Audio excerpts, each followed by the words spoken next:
Hey guys, it's just me today doing our daily podcast pledge drive. Please become a patron of the podcast at patreon.com if you haven't already.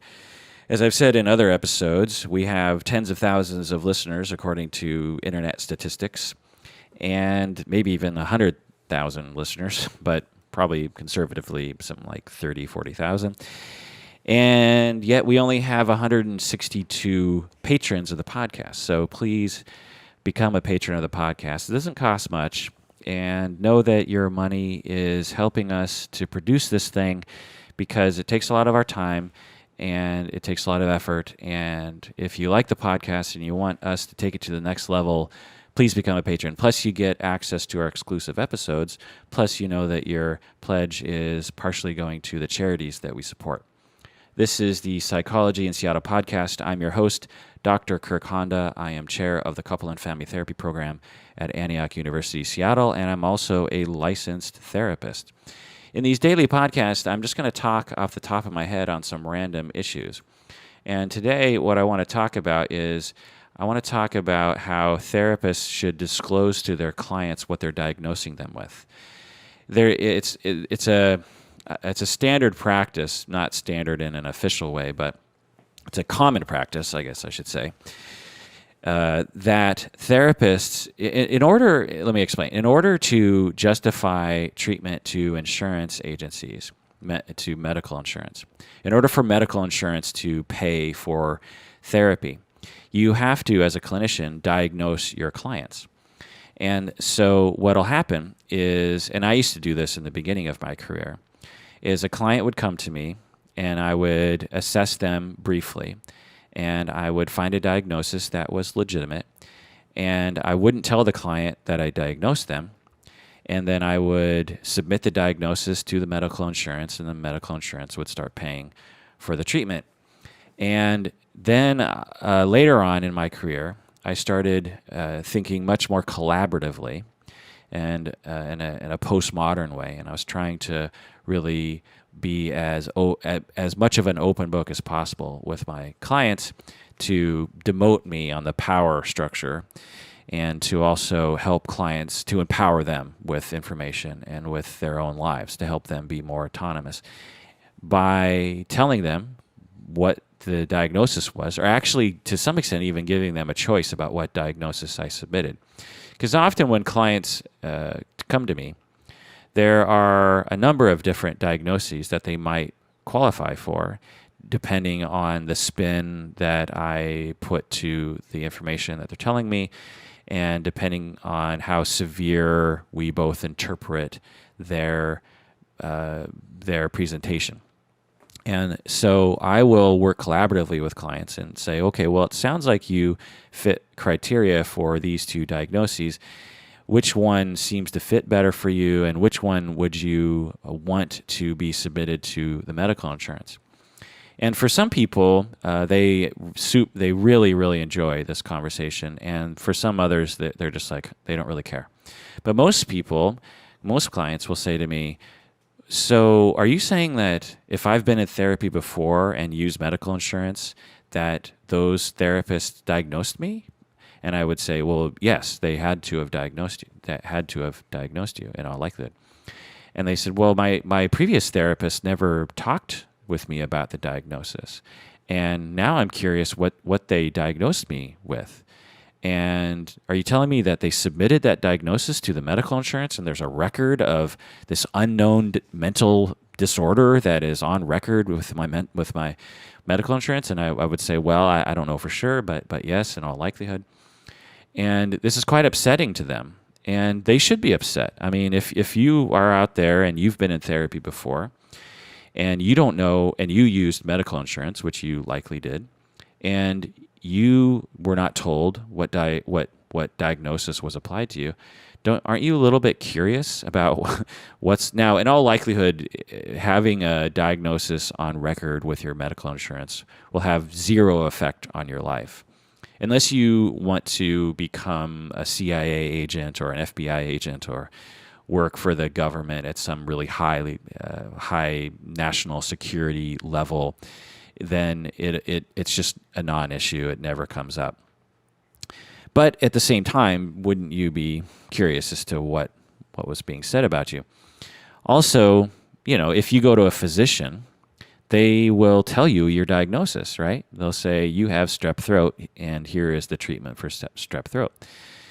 Well, it's responsible to do that, and it's ethical, I think, to do that, and to inform your clients what's happening and what they're suffering from and what you're treating them for. And so yeah, if you're a therapist out there, I recommend that you work collaboratively with your clients regarding this. There's sort of an art form to it that I have developed over time. It's not perfect, but I find it to be very quick. I can do it within a few minutes, and I often have clients emerging from that conversation quite happy with the result. So that is the first thing I wanted to talk about. The second thing I want to talk about is I have worksheets here that my supervisees fill out and ask questions, and I'm just going to read off them in a general way and not reveal anything about the supervisees or the clients they're talking about. So I'm just reading this one. And so in general, I have a question here from a supervisee. She's saying, so I was referred at my agency a child with autism and with mild autism, and so I am wondering how I should treat this person. And let me just say, for whatever reason in my field, in the family therapy field, we get referred people with autism frequently because it's a somewhat common issue, and it often is necessary for a therapist to be involved. But let me tell you this. Autism is a very specific condition and requires very specific training and expertise and supervision regarding its treatment. And we need to stop referring people with autism to just general therapists. We need to start referring them to specialists. And there are absolutely specialists, and we need more specialists frequently, frankly. So unless you have specific training and supervision regarding autism, then my recommendation is to refer them somewhere else. Now, if they're extremely mild autism, then you probably don't need to worry about it. But if they fit firmly in the camp of autistic, then to some extent you should be referring them to a specialist. Having said that, I myself have occasionally worked with people with mild autism and found success, so I don't know. But I guess it's just it's a political opinion that I have that we need to have more specialists. We need to advertise more specialists. We need to train more specialists in our field, not just in autism, but in other issues as well. And we need to start routing particular issues to those specialists. Another thing that this supervisee says is I asked them about a lot of things. I asked them about what kind of questions they want to know on this worksheet or questions they want to ask. I asked them about what they feel good about and what they feel bad about and what kind of countertransference they've been having. And the one mistake that she says that she made this week was making assumptions, she says. It's like, this week I made a mistake by making assumptions. So usually what this means is that as a therapist, you're listening to your client, and instead of inquiring more about the client's experience or what the client means by something or what's really happening in a client's life, you as a therapist just start making assumptions, and you start thinking, you do shortcut listening. Maybe that's a phrase I should start using. You listen with shortcuts. You hear one or two things and you assume a bunch of other things instead of asking more questions to really find out.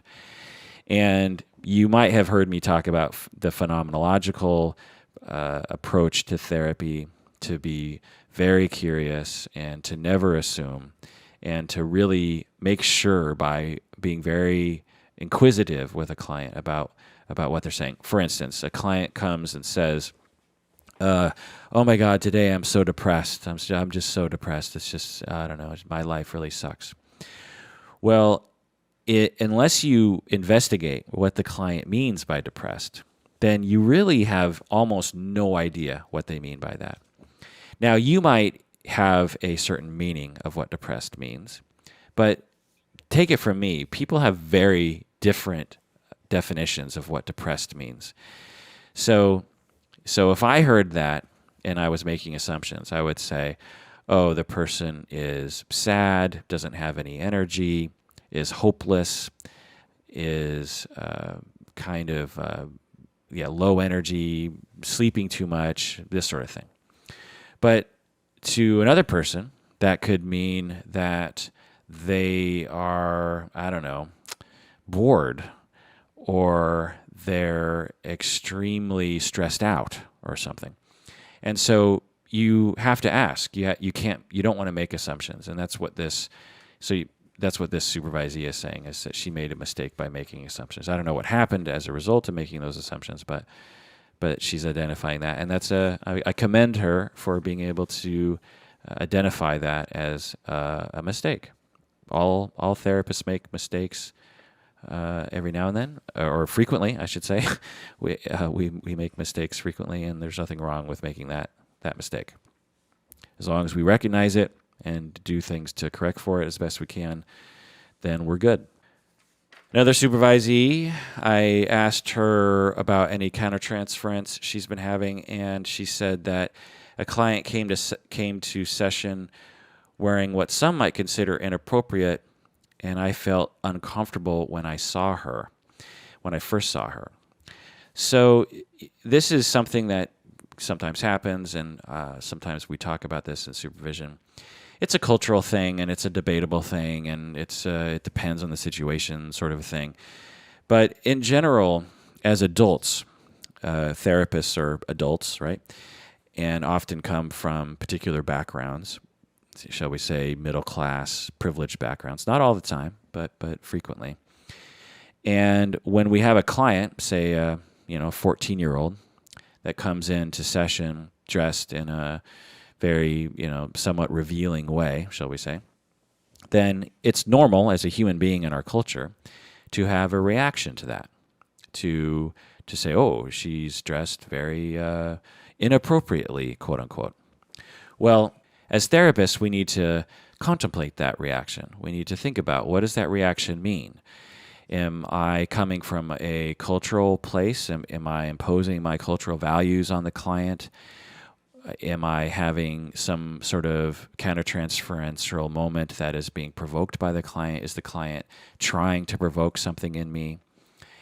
How am I going to approach this? What's the therapeutic thing to do? How does this fit into the arc of therapy with this client? Because if one does not contemplate those various questions and you just react off the cuff, then you might say something like, "Oh boy, you're dressed inappropriately today. Did you know that?" Then that could damage the relationship. It could play into the countertransference. It could become a non-corrective moment for the client. It could be oppressive to the client in terms of you imposing your cultural value on them. There's all sorts of problems with just reacting. And so you really just have to contemplate, where is this coming from? Do I need to say anything? It might even be a corrective emotional experience, to say that you like the outfit, even though you think it's quote unquote inappropriate.